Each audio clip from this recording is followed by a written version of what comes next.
Muy buenas noches, familia, ¿cómo estamos? Dios le bendiga. Qué bueno poder estar acá, ¿no? Comunicándonos, ya sea por pantalla a pantalla, como quien dice. Pero nuestros corazones están tan ligados por el mismo Padre que nada, no hay barrera que nos impida, ¿ah? Qué bueno y qué desafío estar acá. Poder compartirles una palabra, un pensamiento, algo que el Señor ha puesto en mi corazón el deseo es que les llegue, que les sea de ayuda y que sobre todo el Padre sea glorificado, ¿ah? ¿Les parece si empezamos con una oración? Una oracioncita chica que nos acerque al verdadero, ¿no? ¿Ah? ¿Qué les parece? ¿Ah? Dios les bendiga, hermanos. Dios les bendiga, familia. Hermosa noche, rara, pero hermosa al fin. Gracias, Señor. Padre, te damos gracias por tu misericordia, Jesús. Te pedimos que tu amor nos rodee, Señor amado, nos bendigas. Y gracias, Señor amado, por tanto amor para con nosotros. Te bendecimos, Jesús. Te bendecimos y te damos gracias. Gracias, Señor amado, por tanto, Jesús. Por tanto, Señor amado. En tu nombre. Gracias, Jesús. Te entregamos esta palabra y te pedimos, Jesús amado, que para mis hermanos les sea de bendición y tú les hables. Gracias, Jesús, en tu nombre. Amén. Amén, amén, amén. Qué bueno poder compartirles un pensamiento, algo que el Señor me ha puesto en el corazón. Esta palabra yo la vengo masticando hace bastante tiempo y creo que es oportuna porque a mí en lo personal me confrontó mucho con mis cosas, ¿no? Mucho me chocó de frente. Espero que a ustedes les guste, pero que sobre todo sea de bendición. Tomemos lo bueno, desechemos lo malo y que el Señor les recontra bendiga. La palabra en la que me voy a parar está en Juan 5:11, 5 del 1 al 11. Ese es el pasaje. Y lo voy a leer porque es necesario que entendamos el contexto, todo lo que se mueve en este relato. Es necesario que hasta incluso podamos imaginarnos, incluso podamos como esas películas, verlas y hasta vivirlas, ¿no? Que sea algo vivido lo que lea ahora esta noche, ¿no? El versículo es Juan 5 del 1 al 11 y los leo. Es el paralítico de Betesda. Después de estas cosas había una fiesta de los judíos y subió Jesús a Jerusalén. Y ahí en Jerusalén, cerca de las puertas de las ovejas, un estanque llamado en hebreo Betesda, el cual tiene 5 pórticos. En estos yacía una multitud de enfermos, ciegos, cojos y paralíticos, que esperaban el movimiento del agua, porque un ángel descendía de tiempo en tiempo al estanque. Agitaba el agua y el que primero descendía al estanque después del movimiento se sanaba de cualquier enfermedad que tuviese. Y había allí un hombre que hacía 38 años que estaba enfermo. Cuando Jesús lo vio acostado y supo que llevaba mucho tiempo así, le dijo: ¿Querés ser sano? Señor, le respondió el enfermo, no tengo quien me meta al estanque cuando se agita el agua, y entre tanto que yo voy, otro descendió antes que yo. Jesús le dijo: levántate, toma tu lecho y anda. Y al instante aquel hombre fue sanado, tomó su lecho y anduvo. Y era día de reposo aquel día. Entonces los judíos dijeron a aquel que había sido sanado: el día es día de reposo, no te es lícito llevar tu lecho. Él le respondió: el que me sanó, él mismo dijo: toma tu lecho y anda. Este relato a mí en particular me pareció, lo he leído varias veces, te soy sincero, mínimo 5 veces en mi vida, 5, 6, 7 veces. lo he leído. Y hasta me parecía linda la imagen, ¿no? Hasta que hace varias noches me metí en lo que era Bethesda. Bethesda, muchos pensarán que Bethesda era algo hermoso, un estanque, agua, algunos animales dando vuelta, no sé, verdes, cosas lindas, no sé, yo pensaba eso, yo pensaba eso, ¿no es cierto? Pensaba que Bethesda era algo hermoso, agua limpia, cristalina, y no era eso. Bethesda era el estanque donde iban los animales a ser purificados para después sí, entregarse en sacrificio. O sea, imagínense lo que era eso. Caca full, comida de animales, suciedad, barro. Imagínense y piensen en eso, ¿no? A ver, los que tuvieron la oportunidad a lo mejor de ir no sé si al campo, esas partes bien metidas, ¿no? Al campo donde hay animales, donde hay chiqueros de chancho, piensen en eso. Eso era Bethesda, ¿no es cierto? Eran animales, era todo suciedad, era todo así, porque de ahí se preparaba, se limpiaba, se purificaba los animales y se los entregaba en el sacrificio en el templo. Pensando en esto, piensen también en esto, lleno de ciegos, cojos, como decía ahí, ¿no? Lleno de ciegos, cojos, paralíticos, con tantas enfermedades, ¿no? Con tantas cosas. Piensen en eso primero. Bethesda no era nada lindo, mi hermano. Lamento decirle, pero no era nada lindo, ¿eh? Dentro de este contexto, como decíamos recién, nos imaginamos los ciegos, los paralíticos, los que estaban ahí esperando. Los que estaban esperando ahí, hermano, toda esta gente que estaba esperando, era un golpe de suerte. Eso estaba esperando. Estaba esperando que un día, porque contaba la historia de que ves de tal en cual, de vez en cuando, bajaba un ángel, agitaba el agua,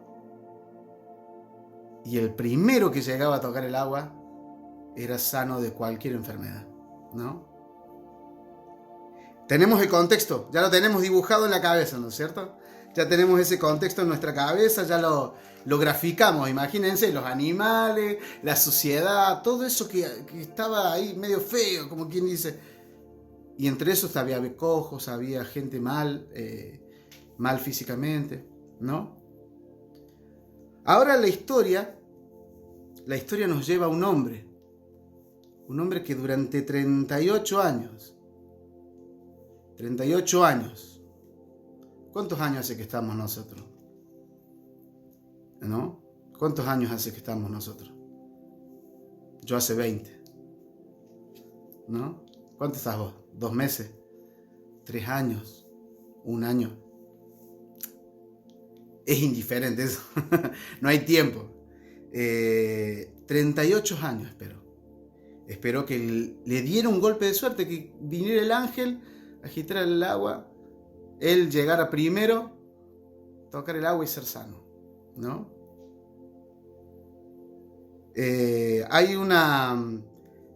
Todo esto me lleva a pensar, y yo decía Bethesda, y pensaba en esto, ¿no? ¿Qué será Bethesda? Porque me traía eso, ¿no? Pensar qué significaba. La palabra Bethesda, ¿saben qué significa, mi hermano? Significa casa de misericordia. Es una palabra que traducida significa eso. Traducida al español, ¿no? Significa casa de misericordia. Y es inevitable. Es inevitable pensar en Bethesda y pensar en mi iglesia. Es inevitable pensar en esto, ¿no?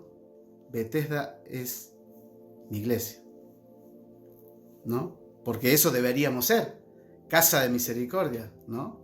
De eso se trata. Como nada es coincidencia, nada en la vida del cristiano es coincidencia. Yo me puse a analizar y me puse a pensar y me puse a buscar todo lo que significaba de Bethesda y era eso. Casa de misericordia, ¿no? Nada es coincidencia, como decían los pastores anoche, ¿no? Como decía Germán, Karina, los pastores, como decían ellos, la palabra, ¿no? La palabra es viva, tal cual, ¿no? Es inevitable, hermano. Es inevitable no traer relación Bethesda con la iglesia, ¿no es cierto? Por lo menos eso deberíamos ser. Casa de misericordia, ¿no? Hermano, y acá me tomo un minutito, como quien dice. Tu vida no va a cambiar si te la pasas esperando el movimiento del agua. Si te la pasas esperando que baje el ángel y agite el agua. Mi vida no va a cambiar si yo me la paso esperando a que venga el ángel y agite el agua, a que la situación que nos está rodeando cambie. No hay golpes de suerte para un cristiano, ¿no? La misericordia, la casa de misericordia de la que estoy hablando, no sirve si no te encontrás con el misericordioso. ¿Entendés? De nada sirve que estés en la casa de misericordia si no tenés un encuentro con el misericordioso. Ese es mi deseo y mi anhelo, que tengas un encuentro con el misericordioso. ¿No es cierto? Muy bien, ya tenemos los dos contextos. Más o menos te grafiqué cómo sería Bethesda. ¿Cómo es eso? Ya más o menos lo dibujamos en nuestra cabeza, ¿no es cierto? Después te conté la historia del paralítico. Y la trajimos a nuestra vida incluso, el paralítico, ¿no es cierto? Ahora, hermano, nos vamos a enfocar en lo más importante. En el encuentro con Jesús. Porque este paralítico tuvo un encuentro con Jesús, ¿no es cierto? Y eso sería lo abuso de nuestra vida, ¿no? Que podamos tener ese encuentro con Jesús, ¿no es cierto? Lo primero que te voy a decir es que a Jesús le encanta hacer lo imposible, siempre y cuando nosotros hagamos lo posible. Te lo vuelvo a repetir porque a lo mejor fue muy rápido. A Jesús le encanta hacer lo imposible para tu vida, lo que para vos es imposible. Le encanta hacer eso imposible siempre y cuando vos hagas lo posible. De eso se trata. Miren lo que le pregunta Jesús, verso 6. Miren lo que le pregunta Jesús al paralítico. Imagínense su contexto, todo él, 38 años parado, tirado ahí esperando el golpe de suerte. Y Jesús le pregunta esto, que hasta, voy a decir, Jesús, ¿por qué le preguntará eso, no? Y yo me pensaba, digo, ¿por qué Jesús le preguntaba eso? Jesús en el verso 6 le pregunta, ¿quieres ser sano? A mí me voló la cabeza este versículo, porque le dice 38 años postrado, 38, esperando un golpe de suerte, y Jesús le pregunta, ¿querés ser sano? Hermano, ¿querés ser sano? Te pregunto a vos, me pregunto a mí mismo, ¿quiero ser sano? Quiero que en ese encuentro con Jesús me sane de una y ya está. ¿Eso quiero? Me encantó esa parte, ¿no? Ay, un segundo porque estoy a full leyendo. ¿Querés ser sano? Hermano, decidí ser valiente. Decidí ser valiente y salir del estanque. No esperes un segundo más en ese estanque. No esperes un segundo más. Salí de ese estanque. Tomá la valentía, la decisión de salir de ese estanque. Lo segundo que yo veo está en el verso 7.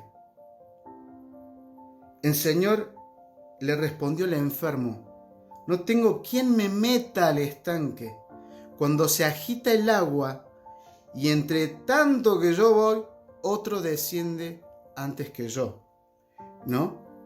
Tengo que un poquito, y esto con total respeto te lo digo, mi hermano, tengo que dejar de culpar a otros por mi situación. Esta parte por ahí es hasta incluso un poquito más dura. Tengo que dejar de ser víctima. Y te pido perdón, mi hermano, si te ofendo. Tengo que dejar de ser víctima, ¿no? Tengo que dejar de culpar a otros por mi situación. Cuando entiendo eso, realmente voy a ser libre. Él dice, te lo vuelvo a leer porque el versículo me encantó también, está muy bueno, porque te confronta con vos, te confronta con eso, directo te confronta. Y el versículo dice, Jesús le respondió, Señor, le responde el paralítico, Señor, le respondió el enfermo, no tengo quien me meta en el estanque cuando se agita el agua. Y entre tanto que yo trato de ir arrastrándome, lo que sea, imagínate eso. Entre tanto que yo trato de ir, ya otro me ganó. ¿No? Qué verdad esto por ahí. Qué verdad esto de muchas veces culpar a otros, ¿no? Hermano, no lo hagas, no lo hagas. Pedirle perdón al Señor y salir del estanque, como leímos en el punto anterior. Y el último punto que yo veo está en el verso 8 y 9. Verso 8 y 9 que dice, Jesús le dijo, levántate, toma tu lecho y anda. Y al instante aquel hombre fue sanado y tomó su lecho y anduvo. Y era de día de reposo aquel día. Después viene todo el relato, la parte cuando se encuentra con los pares y le dicen, estás trabajando en el día de reposo por llevar tu lecho, pero él dice, lo simplifica todo con algo, el que me sanó, me dijo que lo hiciera, que levante mi lecho, que saliera. Hermano, toma el versículo 8 para tu vida. Levántate, toma tu lecho y anda. ¿Ah? Espero que este versículo también, como ha sido para mí, sea de gran ayuda. No hay pandemia, no hay falta de trabajo, no hay enfermedad, no hay nada, mi hermano, te lo puedo asegurar, nada que el Señor no levante, que el Señor no resucite en tu vida. No hay sanidad que el Señor, que pueda con el Señor. Mi hermano, avanza. Hermano, levanta tu lecho y anda. ¿Ah? Que el Señor te bendiga. Gracias por escucharme. Hermosa noche. Que el Señor te rebendiga, mi hermano. Espero que te sirva y que puedas leer este versículo vos en tu casa, en el minuto, o de devocional, que lo puedas leer y que lo puedas razonar y hacerte un viaje. No un viaje raro, pero sí imagínate toda la situación. ¿Ah? Que sea de bendición este versículo, este pensamiento, y que se acorten un poco los tiempos y nos podamos encontrar, mi hermano, y abrazarnos. Nos debemos un abrazo, nos debemos un buen beso, y qué bueno. Gracias por escuchar, y bueno, seguimos nomás. Dios les bendiga.